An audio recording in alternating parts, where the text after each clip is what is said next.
नमस्कार, final cut देख रहे हैं आप सब। मैं हूं आपके साथ साहिल किरीन। कुछ खास और अहम खबरों के ऊपर। धर्मनगरी में स्थित योगाश्रम में एक कार्यक्रम का आयोजन किया गया, जिसमें जम्मू कश्मीर के पूर्व मुख्यमंत्री डॉक्टर फारूक अब्दुल्ला ने प्रतिभाग किया। इस दौरान डॉक्टर फारूक अब्दुल्ला ने भजन गाकर सबको मंत्रमुग्ध किया। इस अवसर पर मीडिया को संबोधित करते हुए पूर्व मुख्यमंत्री ने रामलीला सब देखते हैं ऐसा कहा और उसमें अभिनय भी करते हैं, लेकिन रामलीला के संदेश के नहीं समझते। उन्होंने कहा कि अगर भारत को ऊंचाई पर पहुंचाना है तो सबको इंसान बनना होगा और नफरतों को खत्म करना होगा। वो तो भगवान था, मगर हम इंसानों के लिए वक्त दिखाया कि जो उसके बाप ने वादा किया था, उस बाप के वादे को निभाना था। और 14 साल जंगल में रहे, क्या क्या मुसीबतें और तकलीफें नहीं उठाई होंगी वही जानते हैं। हम इंसानों मनुष्यों को बताने के लिए कि तुम इस तकलीफ से निकल सकोगे अगर तुम्हारा भरोसा उस पर होगा, वो है। अगर हम जरूर रामलीला तो मनाते हैं और कभी नहीं समझते उसका मकसद क्या है, मतलब क्या है। उसका मकसद सिर्फ ड्रामा नहीं है, उसका मकसद इंसान को बताना कि मैं तुम्हें आजमाता हूं और आजमाता रहूंगा कि क्या तुम मेरे मानने वाले हो या नहीं मानने वाले हो। हमें नफरत पैदा नहीं की। ये हिंदू है, मैं मुसलमान हूं। पैदा करने वाला कौन है? वो। अगर इनके बजाय ये मेरे जगह होते और मैं इनकी जगह होता, करने वाला तो वो था। आज हम नफरत कर रहे हैं। अरे मैं डॉक्टर, कितने जिस्म मैंने फाड़े नहीं, उसने दिल यहीं पर रखा जहां इनका है वहां मेरा भी, दिमाग यहाँ इनका भी। ये नहीं है कि इनका दिमाग यहाँ पे है और मेरा दिमाग उधर है। हर एक रंग, हर एक चीज बिल्कुल वैसे। यहां तक जो खून हम में है वो भी एक ही रंग का है। हम अस्पताल में जाते हैं, खून की बोतल लेते हैं और कभी उससे खून से पूछते हैं तुम यार शेड्यूल कास्ट का खून तो नहीं हो, तुम किसी ब्राह्मण का खून हो, तुम किसी मुसलमान का खून हो, किसी सिख का खून हो, क्या पूछते हो? डॉक्टर से कहते हो डॉक्टर साहब एक और बोतल लगा दो। मगर बाहर निकलते हैं अस्पताल के, हम हिंदू भी बनते हैं, मुसलमान और सिख और ईसाई भी बनते हैं, मगर इंसान नहीं बनते। आज हमें इंसान बनने की कोशिश करनी चाहिए। अगर सच भारत को आसमान की तरफ ले जाना है तो पहले हमें इंसान बनना है। जिस दिन हम इंसान बनेंगे और इंसान की तरफ सोचेंगे और भगवान की तरफ अपना सर झुकाएंगे। जम्मू कश्मीर के उप मुख्यमंत्री सुरेंद्र चौधरी ने रेजिडेंसी रोड जम्मू में चल रहे स्मार्ट सिटी के कार्यों का निरीक्षण किया। इस दौरान उनके साथ जम्मू नगर निगम के नगर आयुक्त देवांश यादव और अन्य वरिष्ठ अधिकारी भी शामिल रहे। डिप्टी सीएम सुरेंद्र चौधरी ने निरीक्षण करते हुए सख्त गुणवत्ता निगरानी और परियोजना को तेजी से निष्पादन का निर्देश दिया। उन्होंने कहा कि जम्मू शहर के सौंदर्यीकरण का काम जल्द से जल्द पूरा किया जाना चाहिए ताकि लोगों को इन विकास पहलों से लाभ मिल सके।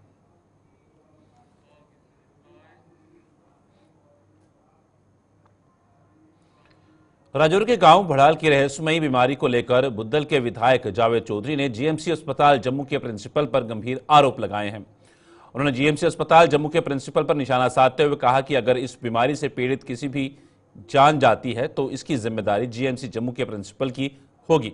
इस मामले को लेकर हमारे संवाददाता जमशीद मलिक ने बुद्धल के विधायक जावेद चौधरी से खास बातचीत की। आइए देखते हैं उन्होंने इस मामले को लेकर क्या कुछ कहा। बडहाल थाने को लेकर रुकन असेंबली बुद्धल लगातार पहले दिन से ही इस इलाके में लोगों से राब्ते में हैं और अब इनकी तरफ से कोई इंकशाफ भी किए जा रहे हैं। सर, यहाँ से जो कल बच्चियाँ लिफ्ट करनी थी, उनको चंडीगढ़ पीजीआई चंडीगढ़ ले जाना था, मगर यहाँ से अगर पीजीआई चंडीगढ़ के लिए रेफर हुई तो जम्मू में ही क्यों रखा गया? देखिए, यहाँ से डिप्टी कमिश्नर साहब ने जो रेफरल बनाया था वो लेटर मेरे पास है, वो पीजीआई चंडीगढ़ के नाम बनाया गया था और पीजीआई चंडीगढ़ से भी कॉल आ चुकी थी। वहाँ हमने अपने पर्सनल लेवल पे एफर्ट करके वहाँ पे उनके लिए बेड और वेंटिलेटर अरेंज किए थे और अटेंडेंट को कॉल भी आ गई थी, वो नंबर भी हमारे पास है और डॉक्टर भाटिया साहब जो जीएमसी प्रिंसिपल रजौरी हैं, मैंने उनकी वहाँ पे बात भी कराई थी और उन्होंने कहा था हाँ बिल्कुल आप इनको पेशेंट्स को भेज दीजिए। लेकिन डॉक्टर आशुतोष जो जीएमसी प्रिंसिपल जम्मू हैं, उन्होंने कोई बात नहीं सुनी। मैंने सेक्रेटरी हेल्थ को लेटर भी लिखा, उस लेटर की कॉपी मैंने प्रिंसिपल जीएमसी जम्मू को भी भेजी गई, लेकिन उसके ऊपर कोई एक्शन नहीं हुआ। और उनको टाइमली शिफ्ट ना करने की वजह से एक लड़की के पैरामीटर काफ़ी डिप हो गए हैं और वो जीएमसी में इस वक्त वेंटिलेटर पे ज़िंदगी और मौत की जो बैटल है वो लड़ रही है। क्या कारण समझते हैं, अगर जम्मू यहाँ से जम्मू भेजा गया प्रिंसिपल ने, आपने भी बात की, उसके बावजूद भी अगर उनको एम्बुलेंस नहीं मिली? देखिए, ये तो एक अनार्की का माहौल है यहाँ पे ड्यूल पावर सिस्टम होने की वजह से, क्योंकि किसी की अकाउंटेबिलिटी नहीं है। अगर किसी को सीएम साहब पूछेंगे, अकाउंटेबल बनाएंगे, तो वो एलजी साहब की शरण लेगा। अगर एलजी साहब करेंगे, वो दूसरी तरफ किसी और पावर सेंटर तक पहुँच जाएगा। इसलिए हमारी यही है, पब्लिक के साथ भी, पब्लिक को भी बताना चाहता हूँ कि ये वक्त है, हमें आवाज़ उठानी चाहिए। यहाँ पे ड्यूल पावर सिस्टम खत्म होना चाहिए। पावर किसी एक अथॉरिटी, एक सिस्टम के पास होनी चाहिए, जिसकी वजह से पब्लिक की ज़िंदगी और मौत का ये मसला है। यहाँ भी जो है इसको रात को बड़े इनसेंसिटिव तरीके से देखा गया है और अकाउंटेबिलिटी फिक्स होनी चाहिए कि बच्चियाँ वहाँ से शिफ्ट क्यों नहीं की गई। जिस नंबर से हमें कॉल आई थी, डॉक्टर भाटिया साहब ने मेरे सामने कॉल की उस नंबर के ऊपर, उन्होंने कहा कि उनको बच्चियों को शिफ्ट कर दीजिए, हमने अरेंजमेंट किए गए हैं। उसके बावजूद उनको क्यों नहीं रिलीव किया गया? जीएमसी प्रिंसिपल की इंक्वायरी होनी चाहिए। बिल्कुल, एक आखिरी सवाल आपसे जल्द से जल्द। आप पहले दिन से लोगों के साथ राब्ते में हैं, कल इंतजामिया ने उस इलाके को सील कर दिया, लोगों को यहाँ शिफ्ट कर दिया। किस तरह की दहशत लोगों के अंदर? दूसरा, जिस तरह अगर ये जम्मू के अंदर जिस लड़की की हालत आप तशवीरनाक बताई जा रही है, अगर ये इस लड़की को कुछ होता है तो उसकी जिम्मेदार आप किसको समझेंगे? इसका जिम्मेदार मैं डॉक्टर आशुतोष को समझूंगा, क्योंकि ये सब उनकी नेग्लिजेंस है, उनकी एरोगेंस के बीच आई हुई है और कोई इसका रिस्पॉन्सिबल नहीं है। अभी आपने कहा कुछ इनपुट मिले हैं, किस तरह के इनपुट हैं वो? देखिए, कल जो मेरी हेल्थ ऑफिशियल्स के साथ मीटिंग हुई थी, उसमें मुझे बताया गया कि कैडमियम के बारे में डिस्कशन हुई है कि कैडमियम एक टेस्ट में आया है जो अजाज के सैंपल्स में था, तो वो एक हैवी मेटल है और उससे सेंट्रल नर्व सिस्टम पे अटैक होता है। तो आज जो मीटिंग इन्होंने बुलाई है, वो कैडमियम का जो एंटीडोट है वो तैयार किया जाएगा, उसके ऊपर डिस्कशन है। उससे पहले एलडी कार्ब आया था, एलडी कार्ब के ऊपर जो एंटीडोट जो एट्रोपिन दिया जा रहा है, जो ट्रीटमेंट जीएमसी रजौरी में दिया है, वही जो है पीजीआई चंडीगढ़ में भी दिया गया। लेकिन पीजीआई चंडीगढ़ में टेस्ट फैसिलिटी बहुत ज़्यादा अच्छी है, टेस्ट रिपोर्ट जल्दी आ जाती है, जहाँ से पेशेंट का ट्रीटमेंट इलाज करने में थोड़ी आसानी हो जाती है। शुक्रिया सर। ये तो हमारे सर रुकन असेंबली बुद्दल जावेद अहमद चौधरी, जिनकी तरफ से एक बड़ा इंकशाफ ज़रूर किया गया है कि जम्मू जीएमसी प्रिंसिपल की तरफ से जो काम करना चाहिए था वो नहीं किया जा रहा, क्योंकि इनकी तरफ से एक लफ्ज़ का इस्तेमाल बार बार किया गया कि ईगो की बात यहाँ पर आ गई है, क्योंकि यहाँ से इन तीनों बच्चियों को चंडीगढ़ के लिए रेफ़र किया गया था, मगर तीनों को जम्मू में ही रखा गया। हालांकि इनकी तरफ से ये बात कही कि अगर इस बच्ची को किसी तरह का कोई नुकसान पहुँचता है तो उसकी जिम्मेदार सिर्फ प्रिंसिपल जीएमसी जम्मू होंगे। राहुल सूदन के साथ जमशेद मलिक, गुलिस्तान न्यूज़, राजौरी। राजौरी के गांव पढ़ाल की रहस्यमयी बीमारी के पीड़ितों के कई परिवारों और करीबी रिश्तेदारों को राजौरी नर्सिंग कॉलेज में स्थानांतरित कर दिया गया। देर रात तक गांव के ऐसे 40 लोगों को राजौरी नर्सिंग कॉलेज में लाया जा चुका है और बाहर कंटीली तार लगाकर पुलिस की तैनाती की गई है। स्वास्थ्य विभाग के अलावा किसी को यहां आने जाने की इजाजत नहीं है। राजौरी के बढ़ाल इलाके में मुतासरीन की तादाद में इजाफे के बाद इंतज़ामिया ने एक बड़ा फ़ैसला लिया और देर रात को ही बढ़ाल इलाके से बहुत सारी फैमिलीज़ को यहाँ राजौरी शिफ्ट कर दिया गया, जिनके मतलब ये कहा जा रहा है कि क्लोज कंटेक्ट वाले लोग हैं, इनको इस वक्त राजौरी में यहाँ लाया गया। और आप देख सकते होंगे कि यहाँ पूरी तरह पाबंदियाँ आयद कर दी गई हैं, किसी को अंदर बाहर जाने की इजाज़त नहीं है। सिर्फ महकमा हेल्थ के अफसर की बात करें या दीगर लोगों की बात करें, उन लोगों को अंदर जाने की इजाज़त है, वो भी वो लोग जिनके पास कार्ड हैं। ये इलाका जो मैं आपको बता रहा हूँ, ये ओल्ड हॉस्पिटल जहाँ अब ये नर्सिंग कॉलेज बनाया गया और 40 से ज़्यादा लोगों को इस वक्त तक यहाँ लाया गया। और ये कदम इंतज़ामिया की तरफ से कहा जा रहा है कि एहतियातन तौर पर उठाया गया। उसकी बड़ी वजह यह है क्योंकि कुछ इनपुट्स और मिले हैं ऐसे जिसमें किसी खाने पीने की अशिया में कुछ चीज़ पाई जा रही है, जिसके बाद ये चीज़ देखने के लिए इन लोगों को यहाँ लाया गया ताकि ये उस इलाके से किसी तरह की कोई चीज़ दोबारा खा पी ना सकें। यहीं इनको सब कुछ खाने पीने की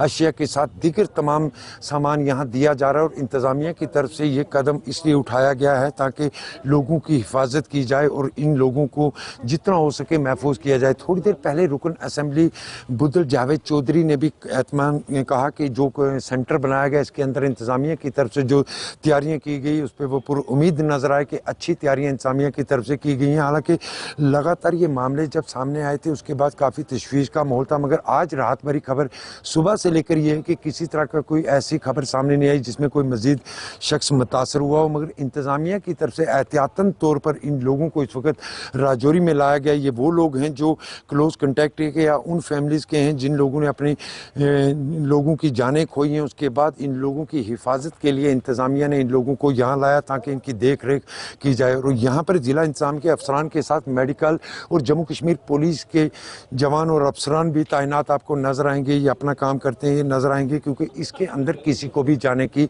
इजाज़त नहीं दी जा रही है। राहुल सुदन के साथ जमशेद मलिक, गुलिस्तान न्यूज़, राजौरी। जल जीवन मिशन के तहत सरकार द्वारा चलाई जा रही योजनाओं का लाभ जनता तक पहुंचाने में अहम भूमिका निभाने वाले कठुआ के ब्लॉक किरियन गंडियाल की पंचायत जगतपुर के पूर्व सरपंच करण सिंह को गणतंत्र दिवस परेड देखने के लिए दिल्ली आमंत्रित किया है। डीसी कठुआ राकेश मिन्हास ने उन्हें इस सम्मान के लिए मुबारकबाद दी और उन्हें दिल्ली के लिए रवाना किया।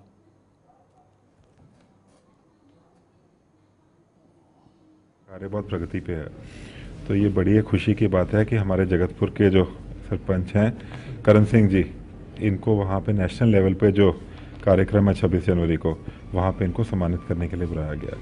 ये कहने की बात बड़ी ज़रूरी है कि जम्मू कश्मीर से सिर्फ 2 ही लोग बुलाए गए हैं, जिसमें कठुआ ज़िले से करण सिंह जी जा रहे हैं। तो ये सारे प्रशासन के लिए, पूरे कठुआ ज़िले के लिए और ख़ास तौर से PHE डिपार्टमेंट की जो टीम है उनको मैं मुबारकबाद देता हूँ कि उन्होंने इतना अच्छा काम किया जिसको कि नेशनल लेवल पर भारत में पूरे में रिकॉग्नाइज़ किया जा रहा है। खास बधाई के पात्र करण सिंह जी हैं जो पानी समिति के हमारे मेंबर थे और उन्होंने बहुत अच्छे से वहाँ पे काम करके पूरी स्कीम को इम्प्लीमेंट कराया।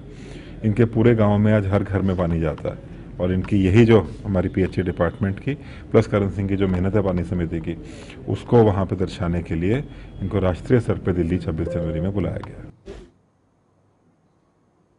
गणतंत्र दिवस को लेकर जम्मू और इसके आसपास के इलाकों में सुरक्षा चाक चौबंद कर दी गई है। अखनूर सेक्टर में भारत पाकिस्तान अंतर्राष्ट्रीय सीमा पर भी चौकसी बढ़ा दी गई है। जम्मू कश्मीर पुलिस द्वारा इलाके में जगह जगह विशेष नाके लगाए गए हैं और हर आने जाने वाले पर नजर रखी जा रही है। पुलिस द्वारा हाईवे पर भी नाके लगाए गए हैं और हर गाड़ी और उसमें सवार व्यक्तियों की जांच की जा रही है।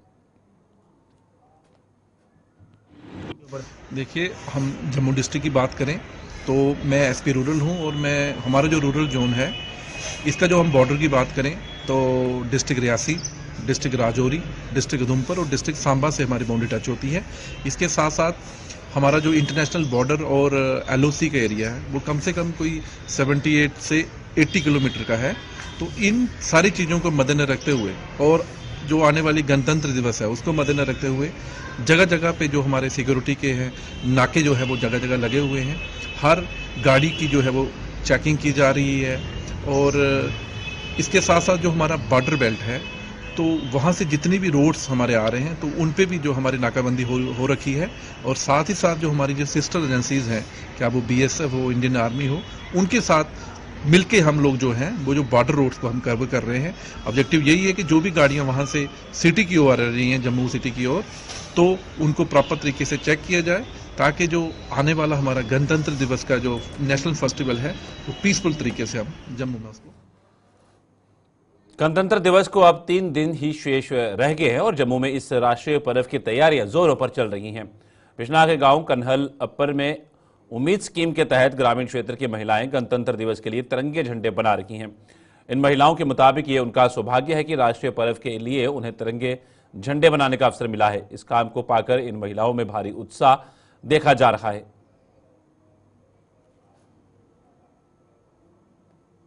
बड़ू है, मैं उम्मीद की तरफ से हूँ और मेरा गांव कनाल है और हम JKNRL के उस तहत काम कर रहे हैं उम्मीद में।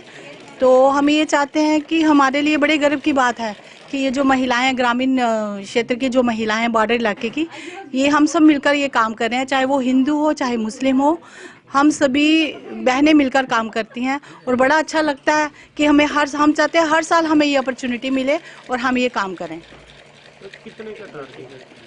ये इसके लिए हम समाज सेवा कर रहे हैं, इसमें टारगेट का कोई वो नहीं है, इशू नहीं है कि कितना टारगेट मिला है, हम समाज सेवा कर रहे हैं। लोगों के लिए दोबारा ये मैसेज है कि सबने मिलकर एक साथ मिलकर काम करना चाहिए। तो हमें भी बड़ा अच्छा लगता है, हम चाहते हैं कि सभी बहनें, चाहे वो हिंदू हो चाहे मुस्लिम हो, ये मुस्लिम बहन है हमारे साथ मिलकर सभी काम कर रही हैं, बड़ा अच्छा लग रहा है।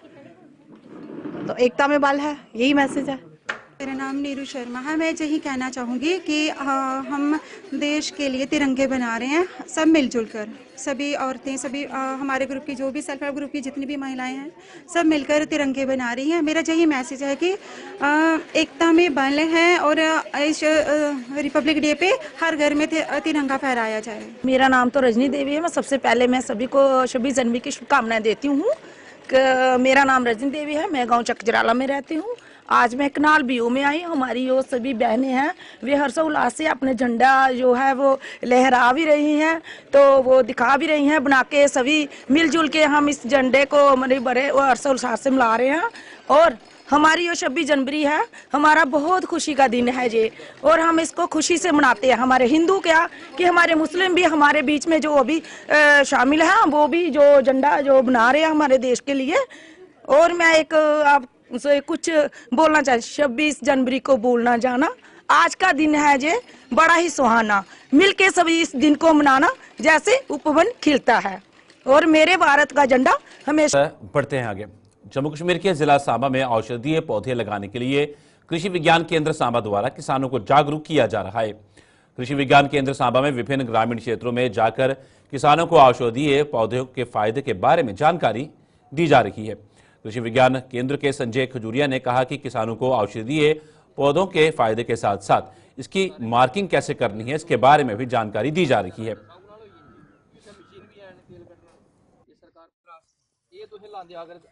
औषधीय पौधों का जो कार्यक्रम एक दिन का है, इसका मेन उद्देश्य है कि लोगों में जागृति लाया जाए कि कौन कौन से ऐसे औषधीय पौधे हैं जिनको गवर्नमेंट प्रमोट कर रही है, और अगर किसान भाई उनको लगाते हैं तो उसको मार्केटिंग कैसे है, कहाँ कैसे उसकी मार्केटिंग होगी और कैसे उसकी लागत आएगी। और उनकी पहली मुख्य तौर पर बात है कि ऐसे वो कौन है, वो चिन्हित ऐसे आइडेंटिफाइड कौन से प्लांट हैं, तो उनके बारे में इनको बताया गया है। दूसरा खासकर आप देख रहे हैं हमारी कंडी बेल्ट जो है। स्वच्छता भारत अभियान के तहत जम्मू नगर निगम द्वारा जम्मू के जीएमसी और एसोसिएटेड हॉस्पिटलों में विशेष कार्यक्रम का आयोजन किया गया, इसमें लोगों को स्वच्छता के प्रति जागरूक किया गया। इस दौरान वृक्षारोपण भी किया गया। कार्यक्रम के दौरान क्विज प्रोग्राम भी आयोजित किया गया, जिसमें विजेता रहे बच्चों को पुरस्कार देकर सम्मानित किया गया। एक स्वच्छ रिपब्लिक डे मनाने के लिए उसी का एक कड़ी थी कि आज का दिन जो है ये हॉस्पिटल्स और जितने भी हेल्थ इंस्टीट्यूशंस हैं उनकी सराउंडिंग्स, उनका इंटीरियर, उसमें इवेंट्स करें और उनको साफ़ सुथरा रखें और एक पैगाम दें स्टूडेंट्स तक, पब्लिक तक के हेल्थ इंस्टीट्यूशन साफ़ सुथरे रहने चाहिए। और इस प्रोग्राम के तहत स्वच्छता भारत अभियान के तहत म्युनिसिपल कमेटी आरसपुरा द्वारा डिग्री कॉलेज आरसपुरा में सफाई अभियान चलाया गया। इस दौरान नुक्कड़ नाटक का भी आयोजन किया गया, जिसमें विद्यार्थियों को स्वच्छता के बारे में जागरूक किया गया। इसके साथ ही विद्यार्थियों को अपने आसपास वातावरण को स्वच्छ बनाने का भी आह्वान किया गया, ताकि बीमारियों से बचा जा सके। इस अवसर पर डिग्री कॉलेज की principal doctor Pritpal Kaur, municipal committee Araspura के ईओ विनोद शर्मा सहित अन्य अधिकारी मौजूद थे। ये पूरे जम्मू कश्मीर में गवर्नमेंट ऑर्डर के मुताबिक 21 जनवरी से लेकर और 26 जनवरी तक स्पेशल सफाई अभियान चल रहा है, जिसके तहत हम गली गली, मोहल्ले मोहल्ले, सरकारी बिल्डिंग, सरकारी स्कूल, गवर्नमेंट हॉस्पिटल, जहाँ जहाँ भी सफाई की ज़रूरत है हम सफाई करवा रहे हैं। और इसके साथ साथ ही हम लोगों से ये अपील कर रहे हैं कि शहर को साफ़ सुथरा रखने में म्युनिसिपल कमेटी आरसपुरा का सहयोग करें। कचरा जो है वो खुले में ना फेंकें, जहाँ डस्टबिन लगे हैं वहाँ डस्टबिन में डालें। और जैसे कि हमारी गाड़ियाँ रोज़ सुबह मॉर्निंग में जाती हैं घरों से कचरा उठाने के लिए, तो उनको शिवसेना हिंदुस्तान जम्मू कश्मीर अध्यक्ष राजेश केसरी ने जम्मू में बढ़ रही आपराधिक घटनाओं के कारण नशे बताया है। उन्होंने बताया कि नशे के कारण ही मंदिरों के शहर में आपराधिक घटनाओं में बढ़ोतरी हो रही है। उन्होंने पुलिस से नशा तस्करी और नशाखोरी पर रोक लगाने की मांग की। इसके साथ ही उन्होंने समाज से भी नशे को खत्म करने के लिए काम करने का आह्वान किया। जितना काम हो कि नशाखोरी जो है जो समाज में बंद होनी चाहिए। ये कारण जो है नशेखोरी के कारण ही ऐसी हरकतें हो रही हैं। जब नशा बंद हो जाएगा तो आतंकवाद भी खत्म हो जाएगा और गुंडागर्दी भी अपने आप खत्म हो जाएगी। सरकार से विनती है कि सरकार नशाखोरी को पूरे तरीके से काम करने के बावजूद भी और भी इसके ऊपर जितना काम हो सकता है सरकार करे, और समाज सेवी और माँ बाप। जम्मू के आरएसपुरा क्षेत्र के किसानों ने सिंचाई विभाग से नहरों की मरम्मत और साफ सफाई करने की मांग की। किसानों के मुताबिक इस समय नहरों में पानी की नहीं है और ना ही किसानों को इस समय सिंचाई के लिए पानी की जरूरत है, और समय नहरों की मरम्मत और साफ सफाई के अच्छा है। उन्होंने कहा कि विभाग उस समय नहरों की साफ सफाई का काम शुरू करता है जब किसानों को सिंचाई के लिए पानी की सख्त जरूरत होती है। काम लाना चाहिए जल्दी को जल्दी इन्हें कि पानी भी नहीं आया है तो नहर काम टूटी टाटी काम कुम लगन तो जल्दी को जल्दी हो जाए तो ठीक है। ਕਿਹੜੀ ਜਗ੍ਹਾ ਤੇ ਨਹਿਰ ये नहर 9 नंबर है, ये बार्डर है, सही वाली जाती है, फिर दुबलैट जाती है, ये पानी जो घट पुजता है तो इस वास्ते सफाई हुई तो पानी जो जल्दी को जल्दी पुजे। सर कहना ये है कि देखो जनवरी महीने का समझ लो आधे से ज़्यादा चला गया, लेकिन अभी तक नहर जो पानी नहीं है, सूखा हुआ है। लेकिन डिपार्टमेंट को ये चाहिए कि जो काम है टाइम पे लगाया जाए, क्योंकि सरकार द्वारा ग्रामीण क्षेत्रों में सड़कों के निर्माण करने के बड़े बड़े दावे किए जाते हैं। सरकार के इन दावों की पोल खोल रहे हैं आरएसपुरा के गांव कोटली मियां फतेह के लोगों का आरोप है कि कोटली मियां फतेह से मीरा साहिब जाने वाली सड़क अपनी हालत पर आंसू बहा रही है, लेकिन कोई उसकी ओर ध्यान नहीं दे रहा, जिसकी ग्रामीणों में भारी रोष है। सड़क की खस्ता हालत आए दिन हादसों का कारण बन रही है। कहना चाहते हैं जी मियाँ फतेह कोटली तो लाके ते मीरा साहब तक रोड जरा बड़ी खस्ता हालत है, खड्डे बहुत ज़्यादा बन चुके हैं। ਅਸੀਂ डिपार्टमेंट ਨੂੰ ਇਹ ਗੱਲ ਕਹਿਣਾ ਚਾਹੁੰਦੇ ਹਾਂ ਕਿ ਰੋਡ ਜਿਹੜਾ ਜਲਦ ਤੋਂ ਜਲਦ ਬਣਾਇਆ ਜਾਏ, ਕਿਉਂਕਿ ਲੋਕਾਂ ਦੀ ਪਰੇਸ਼ਾਨੀ ਜਿਹੜੀ ਹੈ ਖਤਮ ਹੋਣੀ ਚਾਹੀਦੀ ਹੈ। ਇਸ ਰੋਡ ਦੇ ਉੱਤੇ ਹੀ ਇੱਧਰ ਤਕਰੀਬਨ ਦਬਲੈਰ ਤੋਂ ਇਲਾਕੇ ਦੇ ਲੋਕ ਜਿਹੜੇ ਸਾਰੀ ਪਬਲਿਕ ਇੱਧਰੋਂ ਵੀ ਜਾਂਦੀ ਹੈ। तो वहीं हेल्थ मिनिस्टर स्कीना आयतू ने जीएमसी हॉस्पिटल और एसएमजीएस का दौरा किया और स्वास्थ्य सुविधाओं का जायजा लिया। इस दौरान उन्होंने आवश्यक दिशा निर्देश भी दिए हैं, साथ ही रहस्यमयी मौतों को लेकर गहरी चिंता व्यक्त की है। तो इसके लिए मैं समझती हूँ जितना भी कंडेम किया जाए, दुख का जो इजहार किया जाए वो कम है, क्योंकि छोटे छोटे बच्चे इसमें बेचारे जिनकी मौत हो रही है, और बदकिस्मती ये है कि 3 फैमिलीज के बीच में ही सारा कुछ है ये, क्योंकि हेल्थ डिपार्टमेंट ने जो हेल्थ डिपार्टमेंट का काम था, चाहे वो 3,500 लोगों के हेल्थ चेकअप से वहाँ पे जहाँ ये इंसिडेंट हो रहा है, और जो भी डॉक्टर्स की टीम, चाहे यहाँ के डॉक्टर्स की टीम, बाहर के डॉक्टर्स की टीम, चाहे HODs हो, चाहे डायरेक्टर हेल्थ सर्विसेज हो, जितने भी डॉक्टर्स तजुर्बेकार हैं वो सारे वहाँ पे लगे रहें। उन्होंने जो वहाँ पे देखने की कोशिश की कि अगर ये कोई इन्फेक्शन होता किसी चीज़ का। पुलिस सामने खबरों का सिलसिला यूं चलता रहेगा। फिलहाल फाइनल कट में इतना ही, दीजिए इजाजत, नमस्कार।